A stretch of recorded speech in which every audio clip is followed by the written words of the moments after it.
لو انت في حياتك شخص كنت بتحبه وسابك فجأة وباعك، وفي يوم وليلة قمت لقيت معمول بلوك على السوشيال ميديا كلها بعد ما كان في ما بينكم عشرة وايام حلوة، تعمل ايه؟ اول حاجة، الناس البياعين دول اللي بيمشوا بدون سبب واضح، الناس دي اصلا ما تستحقش ان هي تخش حياتك في يوم من الايام، وغلطت انت انك دخلت ناس زي دي في يوم من الايام حياتك. وتاني حاجة، احمد ربنا ان هو كشف لك حقيقتهم. ليه؟ دي ناس مزيفة كدابة كانوا عايشين معاك، لابسين ماسك ان هم ناس حلوين وكويسين، لكن فجأة تلاقيهم سابوك وباعوك وخانوك مع حد تاني.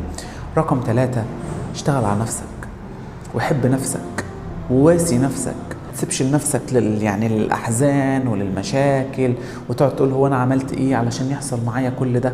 لا خلاص، الحمد لله، اللي حصل حصل. الشخص اللي سابك وخانك وباعك ده ما كانش يستحق في يوم من الأيام إن هو يدخل حياتك.